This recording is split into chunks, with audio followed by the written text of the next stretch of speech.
Así que bienvenidos todos. Qué alegre que está Paolita y Jessica con nosotros esta noche. Que el Señor las bendiga y también estoy contento que aquí sigue mi primo Francis.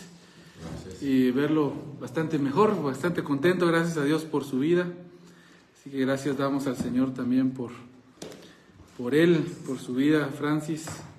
Estamos muy contentos por tu vida y que el Señor te bendiga. Y así también a los de casa.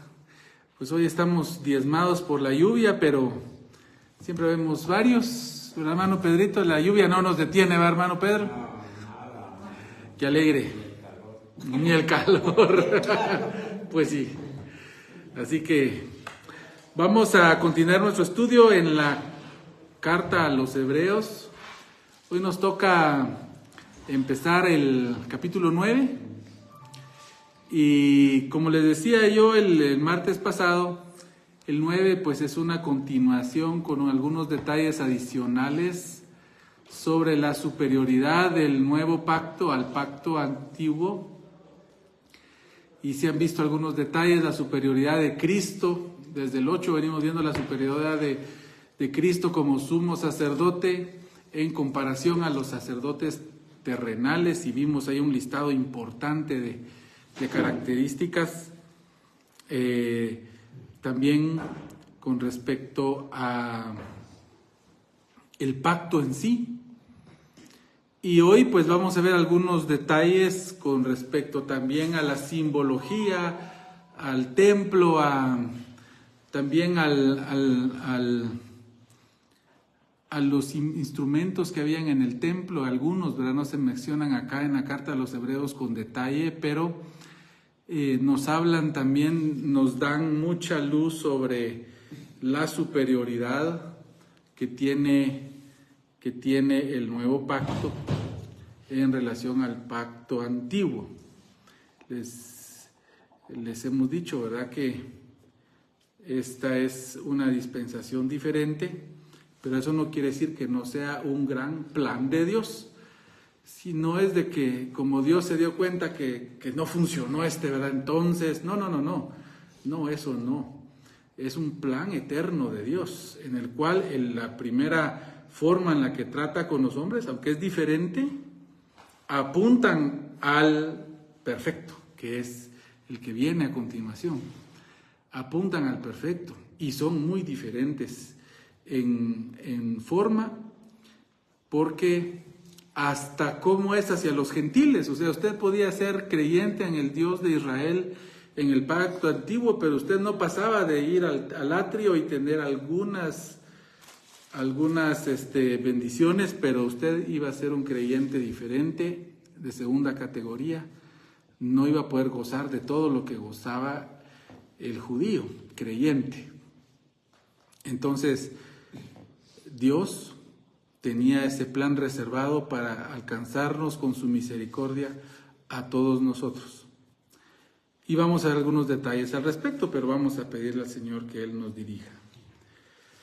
Señor, gracias porque nos permites estar acá reunidos. Gracias porque a pesar de la lluvia y del frío, Tú estás con nosotros, Señor. Perdona nuestras ofensas, perdona nuestras faltas. Pero gracias, Señor, porque en Tu Hijo tenemos el perdón de nuestros pecados y, Señor, viendo Tu gran amor, Señor, nosotros no nos queda más que vivir agradecidos, Señor, eternamente por Tu bondad, por Tu misericordia, por esa salvación tan grande que nos has regalado. Y nosotros, Señor, queremos glorificarte y vivir para Ti, Señor. Permítenos en esta noche afianzar nuestra devoción a Ti, Señor, y vivir una vida que Te honre, Padre. Gracias, en el nombre de Jesús oramos. Amén. Muy bien. Hebreos 9, del 1 al 10. Hoy vamos a ver bastante porque, hermanos, realmente van a ver ustedes de que es algo también repetitivo. Vamos a ver aquí bastantes cosas que ya hemos visto, así que no vamos a tocarlas tanto, pero están grabadas y los que los quieren ver, y al mismo tiempo pues vamos a mencionarlas aquí brevemente. Dice versículo 1: El primer pacto tenía sus normas para el culto y un santuario terrenal. Vean ustedes que había un pacto anterior que tenía sus normas para el culto. Tenía sus normas para el culto. Se los voy a leer de la Reina Valera, perdón, que aquí me había quedado yo revisando algo de la nueva versión internacional, que está muy bien, por cierto. Dice acá, adelante hermanas, bienvenidas. Hola Melita, hola Judith, bienvenida. Qué gusto verlas, pasen a sentarse. Qué gusto verles, Meili, siéntense. Hola mi suegra también, qué alegre que está acá, pase adelante. Judith, te dejo de ver unos días y más grande. Qué alegre, qué gusto verte, Judith, bienvenida. Vamos a continuar entonces, ahí les decía yo en el versículo 1, ay, qué alegre, ahí vienen los... No está Jota. Hoy no está Jota, hermanos. Hoy nos hace falta el maestro de los niños o la maestra, porque a veces Vale es la que cubre, pero qué alegre que están por acá. Bienvenido, Max. Hebreos 9, bienvenido. Ahora bien, aún el primer pacto tenía ordenanzas de culto y un santuario terrenal. Vieron ustedes la expresión tenía. El primer pacto tenía. Esa palabra es una palabra muy importante porque son ordenanzas que ya caducaron. Ya caducaron. Aunque en este momento de la escritura de la carta vamos a ver que todavía estaban parcialmente vigentes porque el templo estaba en pie, hermanos. El templo estaba en pie y todavía habían sacerdotes ofreciendo sacrificios en lo que vamos a ver hoy, todavía. Y si tienen dudas, pues aquí lo vamos a ver. Pero ahí todavía estaba. Les decía yo de que teológicamente hay un debate. ¿Cuándo tomó vigencia el pacto nuevo exactamente? ¿Y cuándo dejó de tener vigencia el anterior? Opiniones hay. La Biblia no es tan clara en el momentito exacto. Hay quienes dicen, en el momentito que Cristo murió, ahí vemos que hay algunas cosas que podrían contradecir esa postura. Pero les digo, para no entrar en mucho detalle de eso y el debate, la gran mayoría de comentaristas que yo revisé concuerdan de que lo más probable es de que tomara vigencia cabal en la destrucción del templo, porque eso, hermanos, abolió completamente la posibilidad, y para el judío era un testimonio adicional que tenían que tomar ya un camino diferente, porque el judaísmo como tal desaparece con el templo, hermanos. Ya no hay, no se puede. ¿Dónde hay propiciatorio? Como vamos a ver hoy estas cosas, ¿dónde hay un templo? ¿En dónde se pueden hacer los sacrificios? ¿En dónde trabajan los levitas? ¿En dónde están? Y a partir de entonces, hermanos, surgieron lo que se conocen como dos judaísmos predominantes. En esa época pues habían varios judaísmos, así como se oye. Estaba el judaísmo de los esenios, por ejemplo, que tenían unas doctrinas diferentes al de los saduceos, al de los fariseos. Eran judaísmos, o sea, eran variantes del judaísmo. Eso no es, hermanos, el cristianismo tiene sus variantes. Hay evangélicos pentecostales, hay evangélicos reformados, hay evangélicos de diferentes grupos y todos al fin y al cabo cristianos, pero aún entre nosotros tenemos ciertas reservas con respecto al otro. Así era entre los judíos. Pero cuando el templo se destruyó, hermanos, los judíos tenían que tomar una postura, porque ya no hay. ¿Qué hacen? Pónganse ustedes a pensar, toda su fe está orientada hacia el templo. ¿Se recuerdan cuando fue dedicado el templo? Y el mismo Salomón en la dedicación dice, y cuando tuvieran este problema, verán a este lugar, y aquí es en donde Dios oirá. Aquí dice. No dice que es en otro lado, es ahí. Y resulta que ese lugar ya no está. Así que, basado en esto, la mayoría de comentaristas, incluso los grupos más conservadores e incluso grupos pentecostales, bienvenidos hermanos, buenas noches, consideran de que fue el momento de la destrucción del templo y que el Señor dejó este periodo de transición en donde le permitió a la nación israelita y a los judíos creyentes darse cuenta, ¿verdad?, de que el pacto antiguo o el primer pacto estaba terminado. Por supuesto, hasta hoy los dos grupos vigentes de judaísmo, hermanos, porque a algunos no les gusta oír, pero el Mesías es el Mesías judío, vino como promesas al pueblo de Israel. Nunca se le prometió un Mesías a otra nación, se le prometió a Israel. Y los judíos tuvieron que tomar una postura. Muchos abrazaron el judaísmo mesiánico, que es a quienes se les está hablando el escritor, posiblemente Pablo, como ya vimos, o ahí vimos algunas otras opciones. Pero los saduceos y los fariseos, principalmente, hermanos, los fariseos se adelantaron y los fariseos establecieron lo que hoy se conoce como el judaísmo rabínico. Y hermanos, es un judaísmo muy tristemente apartado incluso de la ley. Ojalá, yo les he puesto algunos ejemplos acá de lo triste que es oírles a ellos apartarse a unos niveles de herejía tan tristes que reducen a Dios a un simple estudiante de la ley, como les he puesto yo a varios ejemplos que ya no vamos a tocar, e incluso en sus escritos los sabios rabinos han dicho que algunos maestros rabinos han tenido que corregir al mismo Dios, así como lo oímos. Imagínense, hermanos, a dónde llega la herejía. Basado en la fe, hermanos, los judíos tenían que tener una forma de propiciación de los pecados, expiación o propiciación, que son palabras en la Biblia sinónimas. Los mesiánicos pues abrazaron a Jesús como su expiación y entendieron que todo lo que la ley decía era una figura, o como dice literalmente, una parábola. Así dice literalmente el original, una parábola de lo que realmente es Cristo.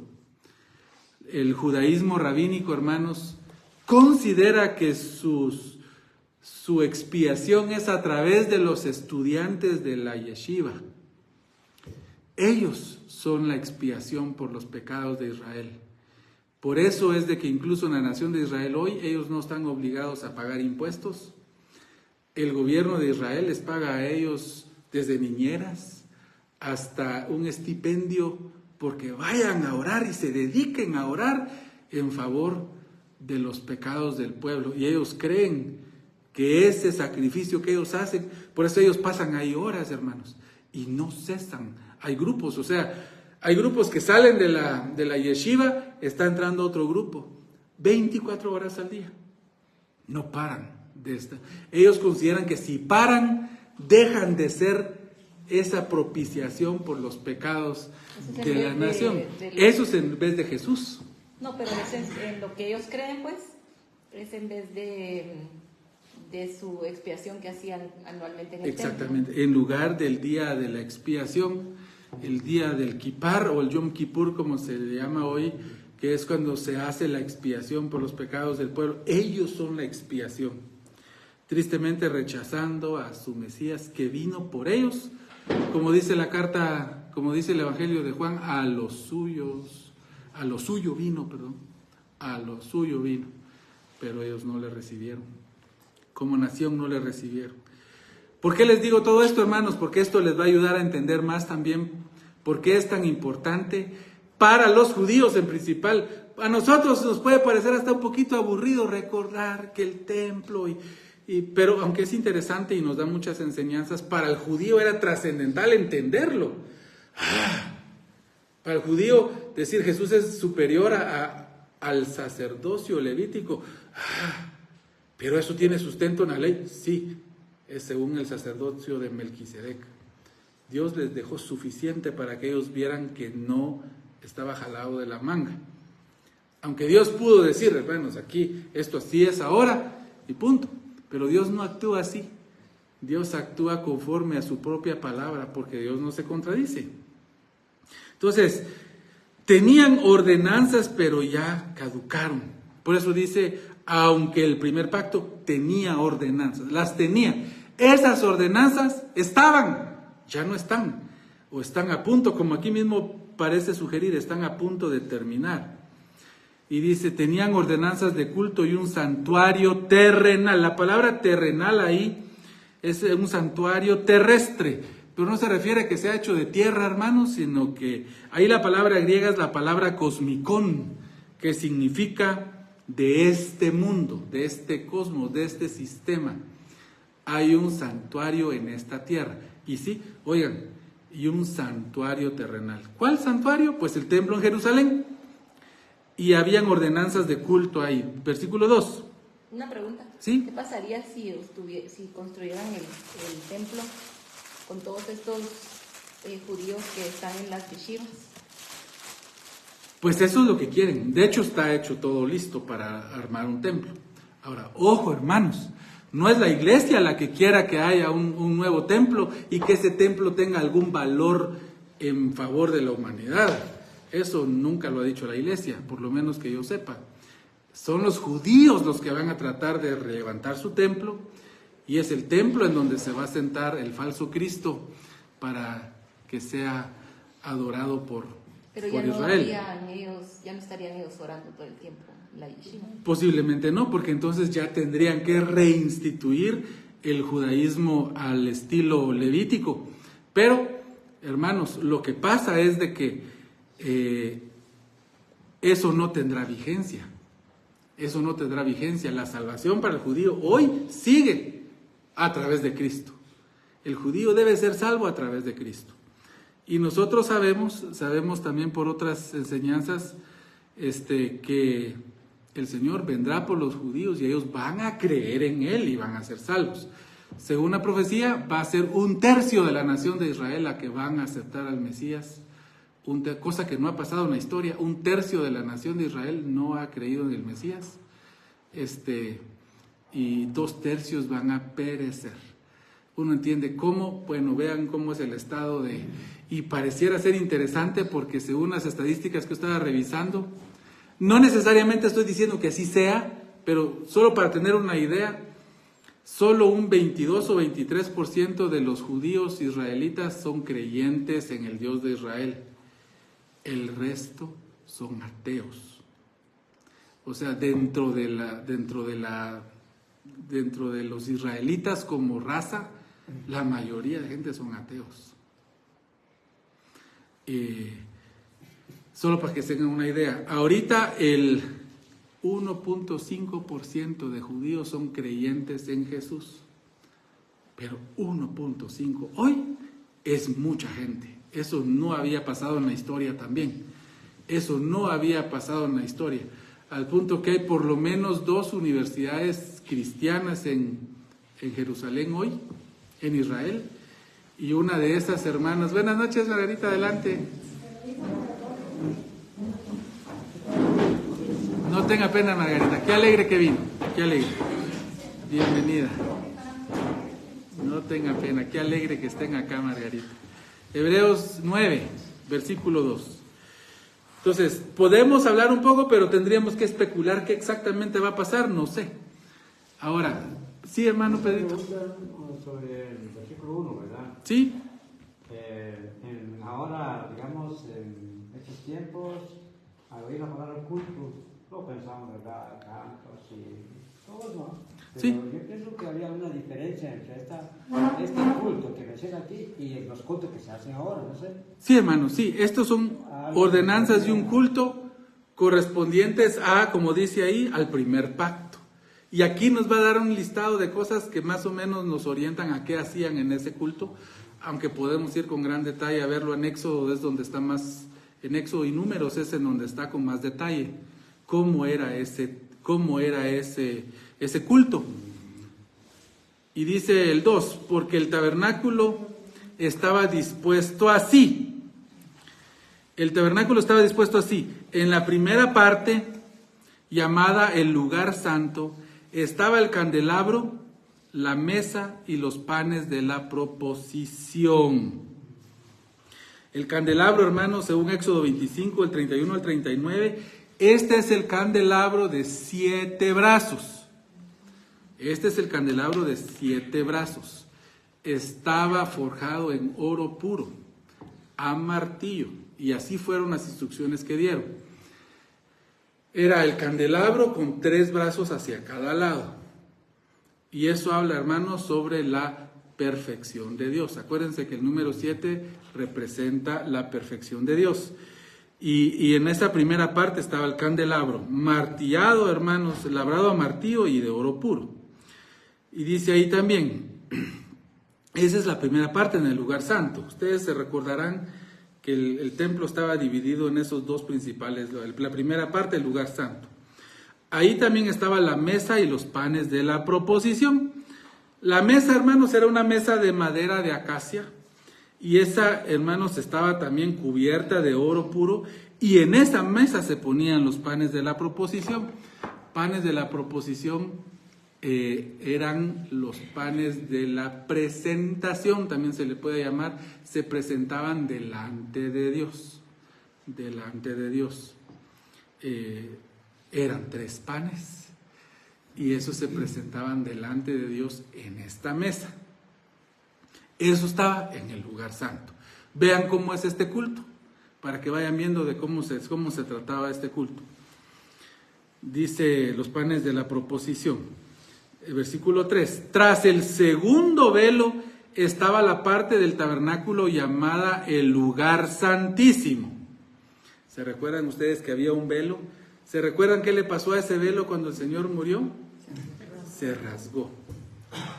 Y es importante que dice que se rasgó de arriba a abajo, porque fue Dios el que rasgó, hermanos, ese velo para decir que tenemos libre acceso a Dios en Cristo, porque fue Cristo muriendo el que abrió ese acceso a Dios.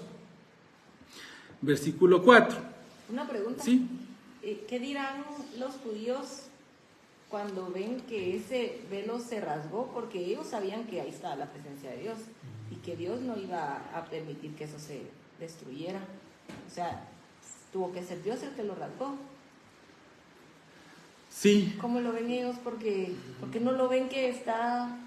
Lo que representa. O sea, sí, pero aunque sea que no creen en Jesús, ¿verdad? Pero ellos saben que ahí está la presencia de Dios y que Dios tiene el poder hasta de destruir otras cosas. Si hubo un terremoto hubiera podido preservar el velo, sí. Pero no lo preservó y lo dejó que se rompiera, lo rompió. ¿Cómo lo ven que no? O sea, porque no ven que ahí está el mismo Dios rompiéndolo. Sí, pues según la Biblia es por ese mismo velo que está en los ojos de los judíos, que ahora ese velo no les permite ver al Mesías. Ahora, no es que Dios ponga ese velo a propósito. Dios sabe que ellos están no dispuestos a reconocer al Mesías. Y aquí entraríamos al debate, bueno, ¿están predispuestos a la condenación? ¿Creen ustedes que Dios tiene predispuesto a alguien porque Él quiere que se pierda en el infierno? Es otro tema, pero piénsenlo. También podría ser así como cuando el Señor endurecía el corazón de Faraón y lo hacía para que los demás vieran, ¿verdad? Y igual ahorita endurecía su corazón para que nosotros podamos entrar, nosotros podamos creer, porque si no, no hubiéramos podido nosotros entrar. Exactamente. Sí, como les digo, hermanos, este es un tema bastante profundo porque tendríamos que entrar a ver si Dios en su soberana voluntad condena a alguien al infierno y en su soberana voluntad salva a alguien. Es otro tema, pero lo que yo sí les puedo decir es de que la Biblia no habla en esos términos. Dios lo sabe por su conocimiento anticipado de las cosas, o sea, Él ya sabe. Por eso es de que no crean ustedes que los judíos que el Señor rechazó para creer eran un montón de piadosos que no, estos estaban corruptos hasta la coronilla, estaban en contubernio con Roma, Por eso las negociaciones de ellos, déjennos dominar nuestra religión. Y por eso había vean cómo iban a chantajear a Pilato. Bueno. Nosotros solo tenemos un rey, a César. Cuando les convenía. Nosotros solo tenemos... Eso, hermanos, hace que las personas podamos ver de que no es que Dios esté decidiendo que vaya alguien al infierno, pero el conocimiento anticipado de las cosas de Dios. O sea, ¿esto agarra de sorpresa a Dios? No. O sea, que el hombre tiene mejor voluntad que Dios, tampoco. Ese es el plan de Dios. Así. Les pongo un ejemplo. Cuando le preguntaron a Jesús, yo les pregunto a ustedes y a ver qué me dicen ustedes. Y Jesús dice, ¿cuándo es tu venida? Jesús dijo estas palabras: nadie sabe eso sino solo mi Padre. ¿Jesús lo sabe o no lo sabe? ¿Sabe cuándo va a regresar? Jesús está claramente diciendo que no, que solo su Padre sabe. ¿Por qué, hermanos? Pero él sí sabe, ¿o no? ¿Jesús? Yo digo que sí sabe. Entonces Jesús estaba mintiendo ahí cuando dijo, eso solo lo sabe mi Padre en su soberana voluntad. Pero él es parte del Padre. Él no es el Padre. No, pero es parte del mismo Dios. Él es Dios, pero no es el Padre. Y la respuesta, hermanos, es la misma respuesta que ustedes la pueden ver. ¿Qué piensan, Jessy? Y cuando dice mi Padre y yo uno somos. Ajá, es lo que dijo. Ajá. Pero dice, ¿somos lo mismo?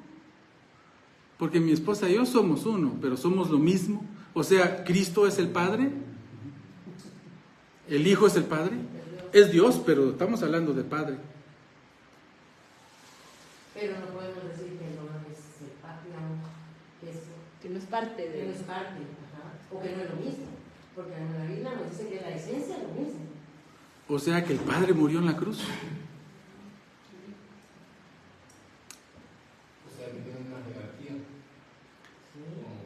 Hay una jerarquía, totalmente de acuerdo. Y eso es bíblico. Emmanuel, Dios con nosotros. Pero nadie dice que no sea Dios. Digo, Padre. ¿El Hijo es el Padre? ¿El Espíritu Santo es el Padre? ¿Por qué vemos al Padre enviando a Jesús a algo y nunca vemos a Jesús enviando al Padre? Nunca.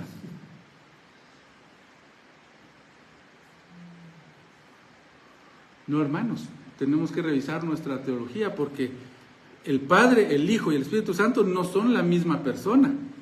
Son el mismo Dios, pero no son la misma persona.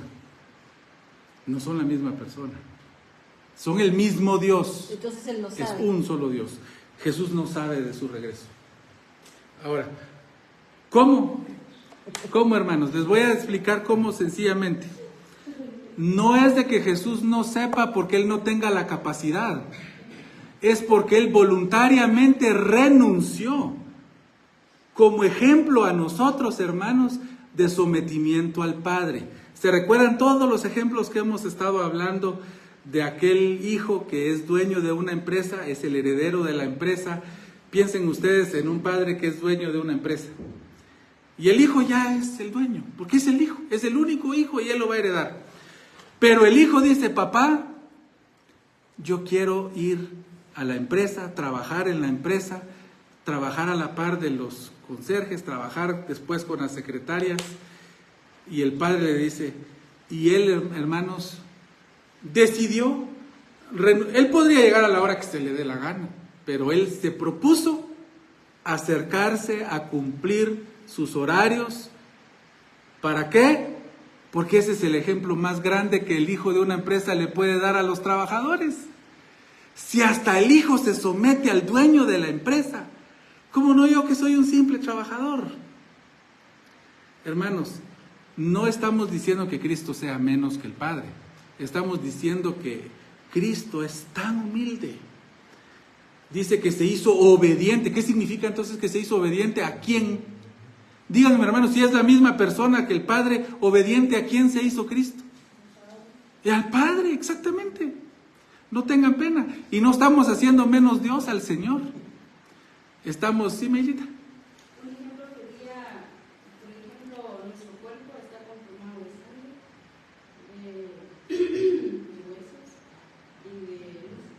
Ajá. Entonces, así es como podemos ver Gracias, Medita, es una muy buena forma de verlo. Y los huesos no son el músculo, ¿verdad? Y la sangre no es el hueso, aunque viene de ahí, pero el ejemplo es muy bueno. Acuérdense, hermanos, de que incluso la palabra en el principio, cuando dice de que en el principio era Dios, el verbo, no, pero no era el versículo que les quería decir. Cuando está hablando de que oye Israel, Jehová nuestro Dios, uno es, la palabra hebrea ahí es muy importante porque es la palabra ejad, no ejot, como sería uno. En hebreo decimos ejot, pero ejad es una unicidad de pluralidad, como cuando decimos una pareja. Una pareja, sí, es una pareja, es una pareja. Y recuérdense ustedes cuando Dios dice, si el Padre, el Hijo y el Espíritu Santo son lo mismo, porque Dios dice, hagamos al hombre a nuestra imagen y semejanza. Es un grupo, exactamente. Y incluso si queremos ser estrictos, la palabra Elohim es una palabra que se traduce literalmente dioses, no Dios, dioses. ¿Qué dicen ellos? Ellos dicen que es porque los hebreos aprendieron a hablar en Canaán, y en Canaán ellos decían dioses porque no tenían uno, tenían muchos dioses.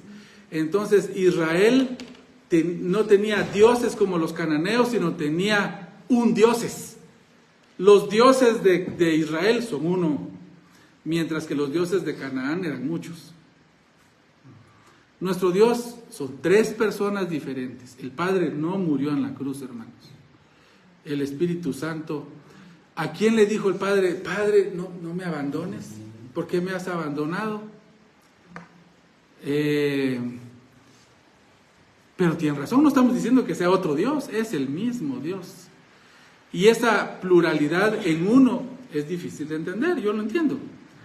Pero, ¿cómo es posible que Dios hace eso, hermanos? Por la misma razón de que Él, en su soberana voluntad, decidió que el hombre fuera autónomo y escogiera buscarle o no.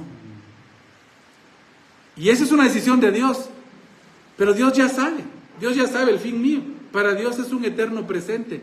Él sabe que en esa libertad que me dio, yo escojo buscarle o no. Entonces es mérito mío. ¿Es mérito mío ser salvo? El mérito es de Cristo. El mérito es de Cristo. Pero hermanos, la Biblia dice clara, el que a mí viene, Él viene, yo no le echo afuera. Y lo dice en el contexto cuando dice, los que mi Padre me dio, son míos. Y el que a mí viene, o sea, es un grupo aparte. El que a mí viene, no le echo afuera. El que a mí viene. Hermanos, no vamos a resolver esto, tiene divididas denominaciones enteras. Pero sí les puedo decir de que si usted es creyente en Jesús como su Salvador, usted es salvo, no tenga pena de eso. Ahora hay una cosa que sí es importante ver acá. El ejemplo que nos está dando el escritor sobre el culto hebreo. Acuérdense que esto está más dedicado a los judíos porque este es el culto de ellos, pero nos da enseñanza a nosotros. Dice el 3, tras el segundo velo estaba la parte del tabernáculo llamado el lugar santísimo, 4, el cual tenía un incensario de oro y el arca del pacto cubierta de oro por todas partes, y en la que estaba una urna de oro que contenía el maná, la vara de Aarón que reverdeció y las tablas del pacto. Muy bien. Ese incensario de oro, hermanos, es un incensario, no un altar de incienso como algunos malinterpretan. Algunas religiones piensan que hay un altar de incienso. No, este es un incensario. El incensario, hermanos, se mantenía en el lugar santo, pero era usado en el lugar santísimo. Algunas veces preguntó Carol, ¿qué hacían si ahí no podían entrar? Generalmente estos implementos estaban en el lugar santo y el sacerdote, para recordarle a Carol, los introducía el sumo sacerdote el día de la expiación al lugar santísimo para ser usados ahí. Y después los dejaba afuera para poder ser apropiadamente limpiados por el lugar a donde libremente entraban todos los demás sacerdotes. Por eso algunos creen que aquí hay una contradicción de parte de Hebreos, porque el incensario lo está poniendo en el lugar santísimo, pero cuando ustedes van a leer a Éxodo van a ver que está en el lugar santo. Es que ese incensario, hermano, estaba en el lugar santo, pero lo pasaba a agarrar el sumo sacerdote y lo usaba en el lugar santísimo, para que tengan una idea cómo era el asunto. Sí, aunque ese fue en el tabernáculo, ¿verdad? Aunque ese fue en el tabernáculo, pero sí, exactamente sí. El fuego extraño, que es un tema bien bonito ver eso. Dice, el cual tenía un incensario de oro y el arca del pacto cubierta de oro por todas partes, en la que estaba una urna de oro que contenía el maná y lo que vimos. Pero veamos algunas cosas. Recuérdense el arca del pacto. El arca del pacto, hermanos, era una caja que, si ustedes se van a ver con más detalle allá en Éxodo 29 y también en el 40, hay más detalles de cómo era, pero para que ustedes recuerden, era una como urna, una cajita que tenía 2 argollas de cada lado. Estaba hecho de madera de acacia también, pero forrados de oro. Y en esas argollas pasaban una vara, también hecho de madera de acacia, también chapeado de oro puro, que era donde la introducían para ser levantada. En la caja, adentro, hermanos, estaba un gomer de maná, la vara de Aarón que reverdeció, las tablas de la ley. Según la tradición judaica, no solo estaban las tablas de la ley, sino las primeras tablas, fragmentos de las tablas que Moisés quebró, exactamente. Independientemente son las tablas de la ley. Algunos también, que son muy detallistas, se los digo por si a ustedes les gusta ir a ver detalles, ven de que la vara de Aarón y ¿cómo se llama? Y las tablas no, la vara de Aarón sobre todo, estaban afuera, puestas en el lugar santísimo. Pero eso era cuando se transportaban, se ponían adentro y ya se podían llevar. O sea, en algunos periodos de la historia esa se ponía frente al arca y a veces estaban adentro. Encima del arca, hermanos, hicieron una plataforma que era como tapadera, pero realmente es una mesita. Y le pusieron unos adornitos así, que simbolizan una corona. Y encima pusieron 2 querubines. Aunque aquí lo va a decir con más detalle. Ese espacio, esa mesita, es la que se le llama propiciatorio. Ahí es donde se riega la sangre, para que ustedes lo tengan más claro en su mente, ¿sí? Entonces encima del arca está esa mesita, es como una pequeña plataforma que está en medio de los querubines, y los querubines tocan sus alas el uno con el otro. Aquí todavía hay otros detalles. ¿Y de ahí con qué la limpian? 5. Siempre me ha dado duda porque la sangre Sí. ahí regada y después se ve. Sí, la tradición dice que, porque no hay tantas especificaciones, se saca al lugar santo para que los sacerdotes puedan hacer propiamente higiene, y el sacerdote, sumo sacerdote, cuando entra, los entra al lugar santísimo. O sea que pasaba todo el tiempo afuera. No, es un poco confuso para mí esa parte, porque el lugar santísimo era santísimo porque ahí estaba el arca. Pero de alguna manera hacían, o tal vez ese mismo día el mismo sacerdote hacía la limpieza, es una probabilidad. Pero del incensario sí está bien descrito que lo entran y lo sacan. Ahora, vean este detalle del 5, y sobre ella los querubines de gloria que cubrían el propiciatorio. Pues ahorita ya entendieron ustedes cuál es el propiciatorio, de las cuales cosas no se puede ahora hablar en detalle. Es que es bastante, o sea... Y el escritor sabe que se lo está diciendo a judíos que están bien familiarizados con esto. Realmente es para nosotros los detalles que no sabemos tanto. La palabra ahí,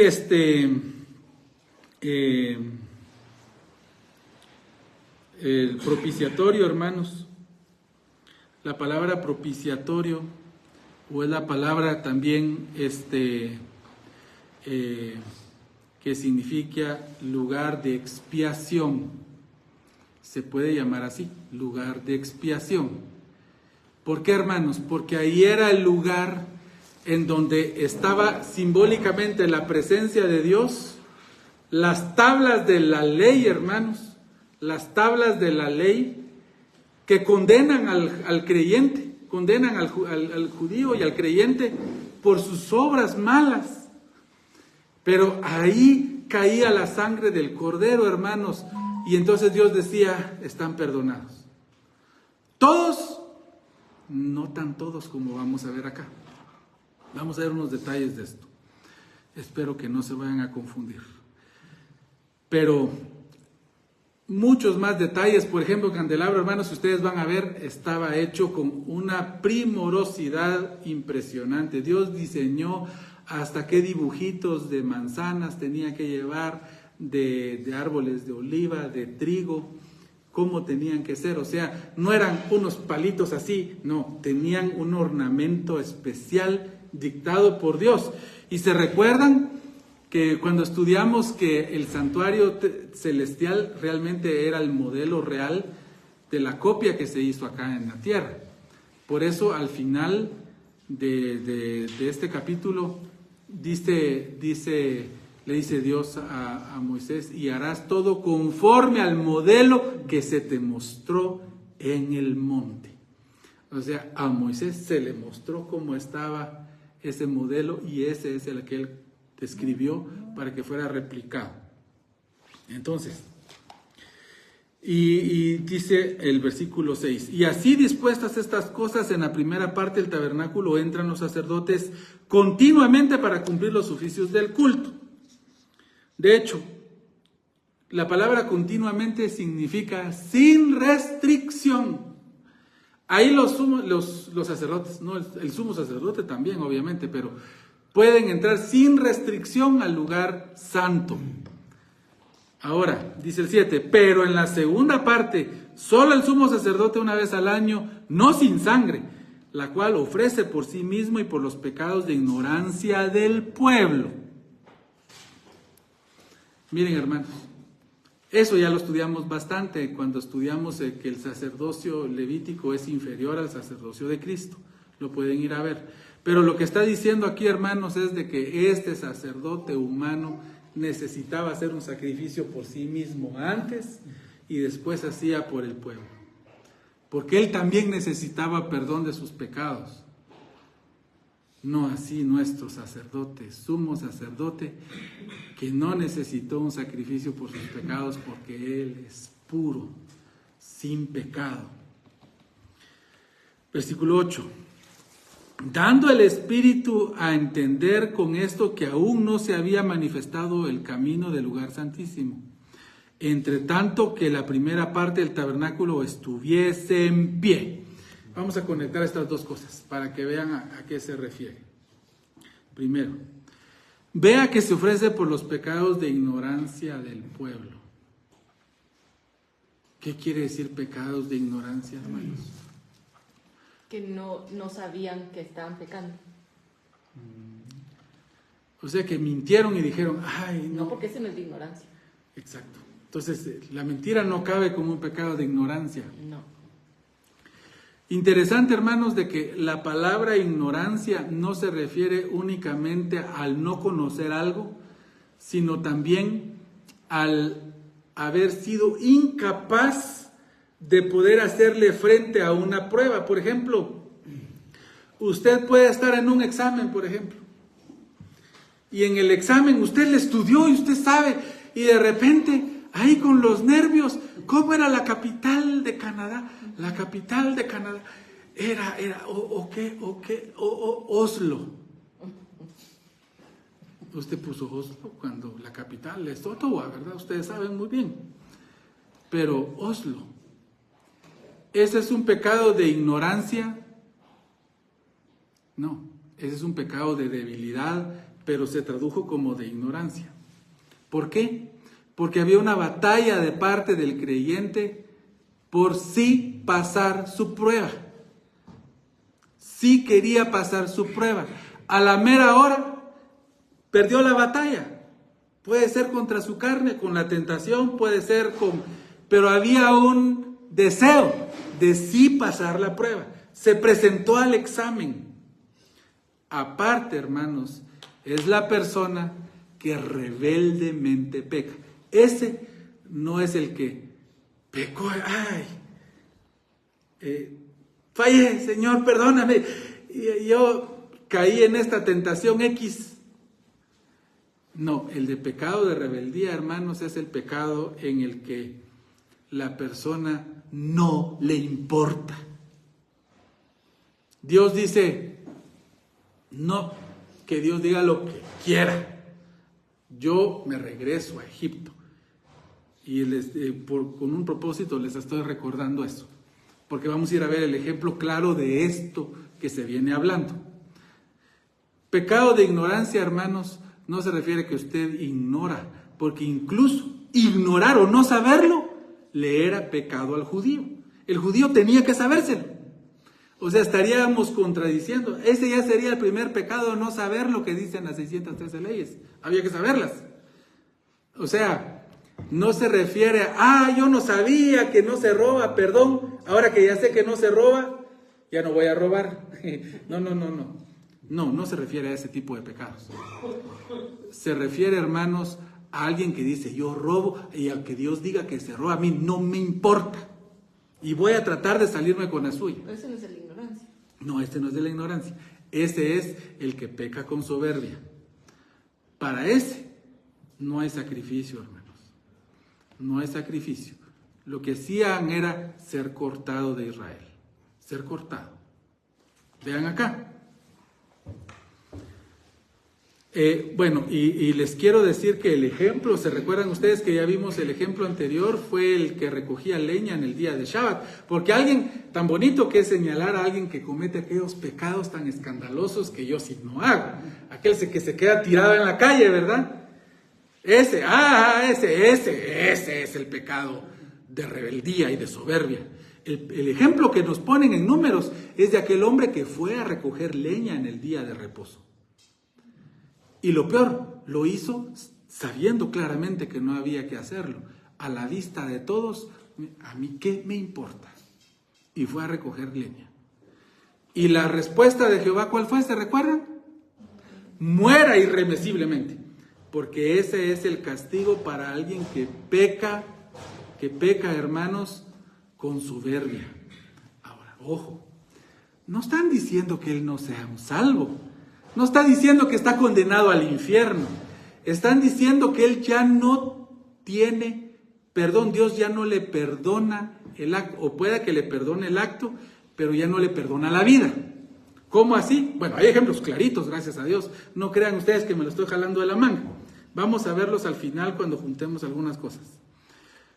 Pero dice, dando al Espíritu Santo a entender con esto que aún no se había manifestado el camino al lugar santísimo, entre tanto que la primera parte del tabernáculo estuviese en pie. 9. Lo cual es símbolo para el tiempo presente, según el cual se presentan ofrendas y sacrificios que no pueden hacer perfecto en cuanto a la conciencia al que practica ese culto. ¿Qué está diciendo, hermanos? Que mientras está presente ese templo y ese sistema, judíos, hermanos, de judaicos, pareciera que el camino no está muy claro. Supónganse ustedes que son un judío de esa época, usted todavía se debate, pero ¿será que el judaísmo y no Dios fue el que dijo pues que los sacrificios en el lugar santísimo, el día de expiación o Yom Kippur, ese día tengo que ir? Pero ese era un camino, hermanos, que iba a terminar.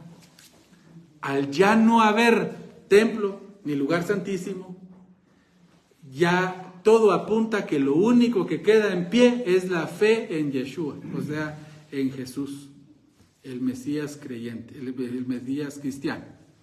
Entonces, vean ustedes, hermanos, que si ustedes tienen dudas si el templo está presente cuando se escribe la carta o no, pues aquí vean, lo dice el 9, por lo cual es símbolo para el tiempo presente, cuando está hablando él, ¿verdad? ¿Qué? Según el cual se presentan ofrendas, o sea, en ese tiempo se están presentando ofrendas. Y sacrificios, ¿qué tienen en característica esos sacrificios, hermanos? No pueden hacer perfecto en la conciencia al que practica ese culto. Hermanos, ese sistema de culto, por más que usted lo practique, su forma externa podía usted limpiarle, pero no le limpiaba su conciencia, no limpiaba su interior, no hacía santo el hombre interno, el cual Cristo ya santificó. Por eso usted delante de Dios es santo, perfecto, porque ya está usted lavado para siempre por la sangre de Cristo. Usted sí ya está perfecto. Bueno, pues yo todavía sí, su carne todavía está sujeta a pasiones de acá, pero su verdadero yo, su espíritu, está libre, hermanos. Está purificado por la sangre de Cristo. Al final el 10. Ya que consiste solo de comidas y bebidas y de diversas abluciones, o sea, lavados o así, todos los ritos de lavamientos, esos son abluciones, y ordenanzas acerca de la carne, impuestas hasta el tiempo de reformar las cosas. O sea, esa reforma de cosas, ese cambio de pacto, nosotros le llamamos de dispensación, lo cambió el Señor muy probablemente cuando se destruyó el templo. Por eso aquí dice, en el versículo 8 al final dice, entre tanto que la primera parte del tabernáculo estuviese en pie. Está casi diciendo va a haber un momento que no va a estar en pie. Entonces, basado en estos textos, hermanos, la mayoría de teólogos estudiosos concluyen de que para Dios acabó la posibilidad de que el judío pudiera tener otra forma de acercarse a Dios cuando erradicó completamente el culto judaico al destruir el templo. Ya no hay propiciatorio. ¿Dónde está el arca? ¿Dónde pueden hacer su sacrificio? Tenía que ser ahí. ¿Dónde pueden ellos, hermanos, hacer todos sus ritos? Entonces, para que no se vayan a confundir, recordemos primero el ejemplo allá que yo les dije varias veces es Números 14. Espérame, hermanos. Hoy vengo yo.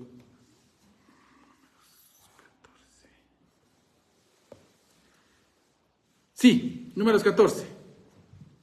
No lo vamos a ver todo porque es muy tardado, pero aquí está el ejemplo del pecado de rebeldía, por el cual no se pide que haya otro sacrificio, porque ya no queda otro sacrificio.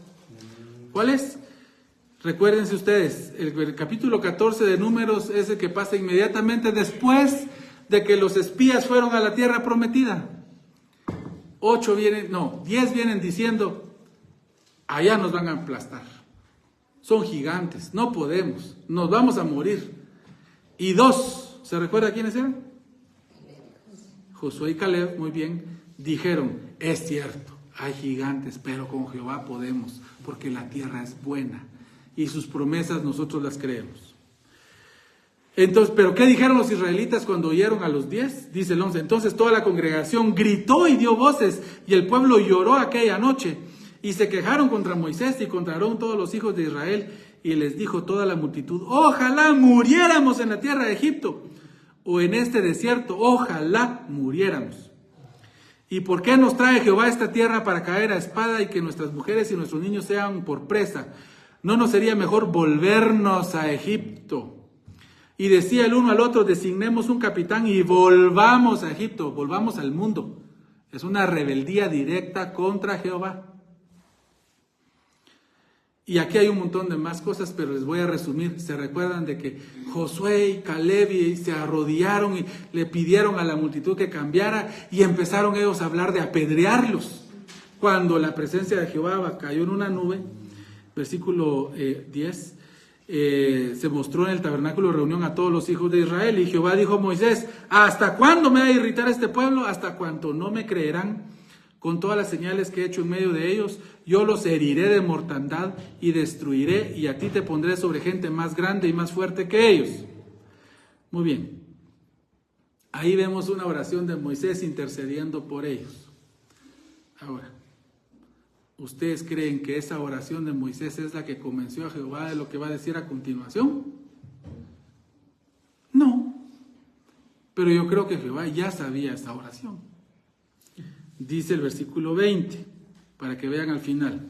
Entonces Jehová dijo, yo lo he perdonado conforme a tu dicho. Y aquí quiero que entiendan esa diferencia de cómo es que te perdono, pero no te perdono. Ya no hay más sacrificio para ti. Entonces Jehová, yo te he perdonado conforme a tu dicho, mas tan ciertamente como vivo yo y mi gloria llena toda la tierra, que todos los que vieron mi gloria y mis señales que he hecho en Egipto y en el desierto y me han tentado ya 10 veces y no han oído mi voz, no verán la tierra de la cual juré a sus padres. No, ninguno de los que me ha irritado la verá. Y ahí después habla que Caleb y Josué sí. Acuérdense, hermanos, que ese es el castigo. Dios sí los perdonó espiritualmente. No me crean a mí, lean el 20. Jehová dijo, yo lo he perdonado. Está perdonado. Pero el castigo no lo quito. Ese castigo por lo cual alguien puede decir, entonces no me perdonó. No les quitó la consecuencia de sus actos. Tenemos que entender eso. Porque eso es lo que pasa con alguien que pega con rebeldía, pero era creyente. Dios, hermanos, pueda que un momento diga, porque aquí fueron 10 veces. ¿Cuántas veces a uno? Pues Dios sabrá cómo trata con cada quien. Pero pueda que alguien diga, y Dios diga, no, eso de que no cambias y seguís en tu vicio, morite del vicio. Y Dios ya no quita la consecuencia. Dios puede que la quite, Dios pueda que no. ¿Cómo sabemos, hermanos? Pues Dios trata con cada persona. Pero aquí lo que ustedes tienen que ver es que Jehová había perdonado a Israel. ¿Por qué, hermanos, es importante ver eso? Porque eso confunde a muchos cuando oyen, ya no hay sacrificio. Jehová ya no los perdonó en el desierto. No se está contradiciendo. No los perdonó, por eso no entraron a la tierra prometida. Pero ellos como hijos están perdonados. Esa es la diferencia. Acuérdense que hay una gran diferencia entre el reposo de la salvación, el cual estos sí tienen, aún estos rebeldes, y el reposo de la obediencia. Ese solo lo tenían Josué y Caleb. El reposo de la obediencia lo tenían Josué y Caleb. Ellos disfrutaron y pasaron a disfrutar del reposo de la obediencia. Pero el reposo de la salvación, el reposo, hermanos, lo tenían. Recuérdenlo, por favor, para que no se les olvide. Perdonen que repito esto, pero son las cosas que tendemos a olvidar. Vean conmigo en Mateo 11, para que ustedes vean la diferencia. La diferencia. Mateo 11, y si nos vamos al final, al versículo 28. Vean las palabras de Jesús. Venid a mí todos los que estáis trabajados y cargados, y yo os haré descansar. El que viene a Cristo, con sus cargas, con sus pecados, con sus debilidades, Cristo nos da la salvación.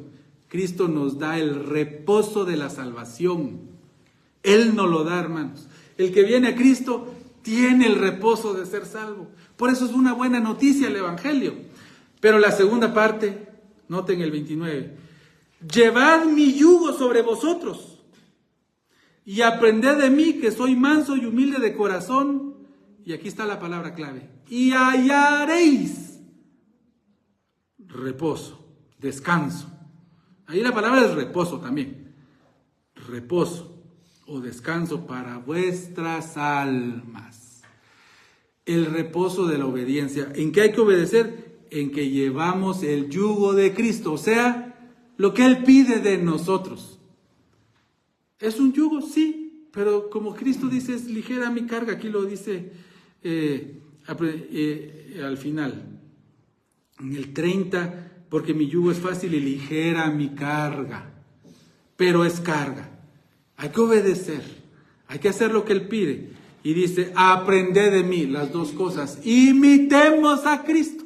Eso está pidiendo el Señor. El reposo de la salvación yo se los doy gratuitamente al venir a mí. Pero el reposo de la obediencia, ustedes lo hayan o no lo hayan. Esa es la diferencia. Por eso el inconverso se pierde. El inconverso se confunde cuando mira a aquel creyente que no tiene el reposo de la obediencia, vive desordenado, vive mal. A ese no, para ser creyente así. Confundimos a los pobres inconversos. Aunque el que es honesto va a entender. Es como que mi hijo, si ustedes ven, bueno, no hablemos de mi hijo, pero hablemos de el hijo de un gran hombre. Para no hablar de mí. No, de un hombre de una persona que es muy distinguida, es muy respetada, es muy buena. Y de repente ustedes ven a un mujerito malcriado, todo sucio, pero no se ve que sea sucio porque sea pobre, sino porque es descuidado, greñudo, nunca llega a ningún lado puntual. Y de repente alguien dice, mire, pero ese es el hijo de fulano. ¿Ah? Él es el hijo. Y resulta que sí es el hijo. Es que el que es hijo. Ahora, es cierto, no parece hijo de ese señor, no parece. Tenemos que entender esas diferencias, que son claras. El que no quiere ver, no quiere ver. El que espera ver en los humanos a Dios, va a ver mucho y puede ver mucho, pero se puede decepcionar. Porque el perfecto es Dios, no uno. Si uno fuera perfecto, ¿para qué muere Cristo? Si muere en lugar de los pecadores. A las que eso suena que usted está animando a que la gente se porte mal, definitivamente no. Eso dice el Señor. Lleven mi yugo sobre vosotros y aprended de mí. O sea, obedézcanme, imítenme y hallaréis reposo para vuestras almas. Ese lo haya usted o yo. Esto no me cae del cielo. Ah, es que Dios me ayuda. Sí, hermanos, Dios sí me ayuda. Pero Dios quiere vernos a nosotros en acción. Quiere ver esforzándonos por servirle. Si no, no tendría sentido llamarle yugo. Dios diría, quédate quieto hasta que yo te impulse. No. Por supuesto que Él con su Espíritu Santo nos ayuda. Pero usted tuvo que decir sí. Por ejemplo, hoy, no porque vinieron aquí conmigo, hermanos, eso no. Pero ustedes vinieron buscando oír algo de Dios. Ustedes van a la iglesia. ¿Quién les obliga a ustedes a ir a oír? Vale, hermanos, vale mucho. Porque ustedes se lo están dando al Señor con amor y con gratitud. Por eso, aprended de mí que soy manso y humilde de corazón y hallaréis descanso. Ahí la palabra es reposo. Es otro tipo de reposo. Aparte, ¿cómo así? Miren, el 28 es diferente. Venid a mí los que estáis trabajados y yo los haré descansar. De sus pecados Cristo nos lava. Pero de esa tranquilidad, ese gozo que usted sabe que aunque se está cayendo el mundo, pero usted está con Dios, esa paz, hermanos, esa es la verdadera paz que no necesita usted que se la dé nadie. Cristo y usted la tiene. Por eso muchos cristianos viven en muchos problemas psicológicos. Ah, es que sí hay. Pero también es cierto que si usted no vive conforme a la voluntad de Dios, su alma va a estar en revoltijo. No va a estar en paz. Porque para lo que usted fue hecho es para Dios. Y si usted no está con Dios, siempre va a estar vacío. Nunca va a estar lleno. Nunca nada va a ser suficiente. Alguien me dijo, es que si yo tuviera dinero, hable con los que tienen mucho dinero. Ah, bien, de que se divierten y viajan, sí, pero créanme que hasta de eso se aburre uno. No crean ustedes que el dinero es la felicidad. A veces es lo que nos quita la felicidad.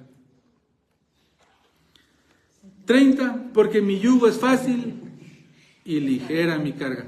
Ahora, no es que el yugo de Cristo sea fácil y ligero en el sentido de que no tenga un peso sobre nosotros, sino que el creyente lo hace ya no por la ley de la letra, sino por la ley del amor. Y eso le pasa. El ejemplo más bonito que a mí me viene a la mente es cuando a Jacob le dieron a Lea y él peleó, pero habló con Labán y trabajó otros 7 años y te doy a la Raquel. Dice que esos 7 años le fueron nada. Feliz. Solo de imaginarse que iba a tener a Raquel. Es que eso es para el creyente, hermanos, el yugo de Cristo. No es que no nos cuesta, no es que no haya tentaciones con las que usted tiene que... No es que a veces se traga el orgullo de algo, no es que a veces usted tiene que pedir perdón aunque usted no sea el culpable, no es que no cueste, no es que a veces usted algún vicio, ¿verdad?, le cuesta y sufre por dejar algún vicio. No es que no le cueste, pero cuando lo hace a la luz de su amado Señor, eso se vuelve como nada. Cristo. Cuando usted lo pone a la luz de Cristo, esa carga se vuelve ligera. El otro ejemplo que me viene a la mente es, ¿se recuerdan cuando iban a medio del mar de Galilea? Ya se estaban ellos hundiendo y de repente viene Cristo caminando en las aguas y dice que los subieron a barco. Y de inmediato llegaron en otro lugar. Yo creo que no es que se subió y llegaron y aparecieron milagrosamente ahí, aunque para Cristo no es imposible. Pero yo creo, hermanos, que lo que pasó es que ya con Cristo en la barca, las horas que faltaban no se sintieron, porque ya va con Cristo. Cristo va en ustedes. Qué pena, qué pena. Y esa es la diferencia para el cristiano que tiene el gozo y reposo de la obediencia. Allá afuera, pues hay cosas que nos preocupan, pero esta vida para nosotros, va Cristo con nosotros, disfrutamos de todo. Por eso ustedes oyen a cristianos que solo quejarse, que aquí, que allá, pero hay cristianos que encuentran belleza y gratitud hasta en la cosa más chiquita. Ay, Dios, me dejas disfrutar esto. Hay gente que no puede ni sentir sabores por alguna enfermedad. Yo sí. Hay gente que dice, ay, mis hijos son... Disfrutar sus hijos. Hay gente que desean un su hijito y no tienen. El cristiano encuentra todo con Cristo, hermanos. Por eso hay un canto tan cierto que dice, pon tus ojos en Cristo. Y lo terrenal sin valor será a la luz del glorioso Señor. No es que no necesitemos casa, carros, comida, pero lo que el Señor nos dé, hermanos, para usted va a ser gozo, alegría. A todas, no, yo sé que hay dolor, hermanos, pero en medio del dolor, si nuestra madre se muere, pero es creyente, el creyente, en medio de sus lágrimas, dice, ya está bien, ya se le quitó el dolor, ya no está sufriendo, ya no está tomando pastillas, ya está tranquila. ¿Y usted está llorando? Claro, ¿cómo no le va a doler no ver a su mamá un tiempo? Pero esa es la alegría del creyente. La voy a ver. Y ya está bien. Entonces, a la luz de Cristo, hermanos, ese culto son sombras. De hecho, la palabra que usa ahí es la palabra parábolas, como quien dice, símbolos que nos hablan de Cristo. Cristo no tuvo que hacer un sacrificio por Él, Él es el sacrificio. No entró a un santuario que ahorita ya ni está, entró al santuario celestial, hermanos. Dice que está parado delante del Padre, son símbolos, intercediendo por nosotros, y que está a la diestra del Padre, ejerciendo su autoridad. Son las dos posiciones, en favor del creyente, intercediendo, y a la par de Cristo, de Dios, también juzgándonos. Porque el Señor también quiere que llevemos su yugo, llevémoslo con amor. Usted podrá decir, pero yo tropecé en esto. Peor si el Señor ya dijo, ya no hay más sacrificio, este está cortado. Hermano, usted no lo sabe. Vea que aquí hay un ejemplo que dice 10 veces.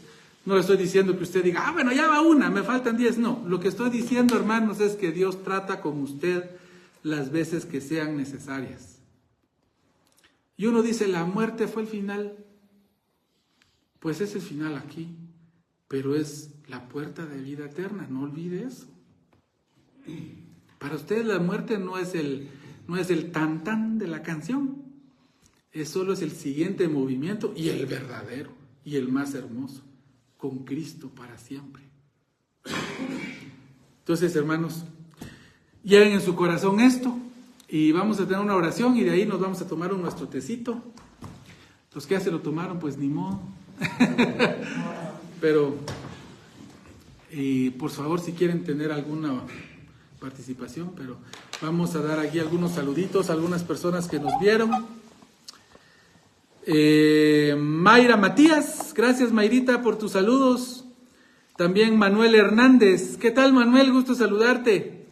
Dios te bendiga. También Aura Vázquez, Dios la bendiga Aura, qué gusto verla. Ya tenía rato de no verla conectada, Dios la bendiga. También a mi señora madre, gracias mi madre por los saludos, y a mi papá también, gracias. Al estimado colega, al doctor Gerson Ramírez también, saludos estimado colega hasta Malacatán, me imagino que ya está colega, que el Señor lo bendiga. Amigo, muy querido amigo allá y su esposa en Malacatán. También al hermano Max, también presente y en línea también. A Cindy Chihuichón, Terraza Chihuichón. Dios te bendiga Cindy. Me imagino que tú estás disfrutando el calorcito. Nosotros aquí, vieras qué frío el que hay. Así que no te sientas tan mal allá entre los zancudos, solo tené cuidado con el dengue. También a Esteban Sebastián también. Dios te bendiga, hermano Esteban. Mi gustaj, como te digo yo con cariño. También Daisy del Valle, Dios la bendiga Daisy, gracias por sus saludos. Karen Estefanía también. Dios la bendiga Karen, qué gusto haberla visto hoy en la tarde también. Fuertes abrazos para usted y sus nenitos y toda la familia. También Scarlett Ávila. Dios la bendiga Scarlett, gracias por sus saludos. Angelita de Alfaro también, gracias mi prima Angelita. Aquí te saludo al primo también, que aquí está a la par mía. Saludos, dice. Saludos. Mi tía Mercedes Herrera también, gracias mi tía por tus saludos. Mayrita Matías, muchas gracias por sus palabras, de veras son muy apreciadas. Auri Barrios también, Dios te bendiga Auri. Olivio Alfaro, fuertes abrazos, Livo. Y al estimado Wally Cruz. Wally, cuando estés por acá y no hay mucho que hacer, venite aquí con nosotros a echarte tu té. Pero gracias ahí por los saludos. Yani Noriega también. Muchas gracias, Yani. Dios te bendiga. Un gusto saludarte. Saludos, primo, dice Yani. Saludos. Saludos de parte de Francis también a la familia que está ahí conectada. Que el Señor les bendiga. Esperamos que nos podamos ver el próximo martes. Muy buenas noches.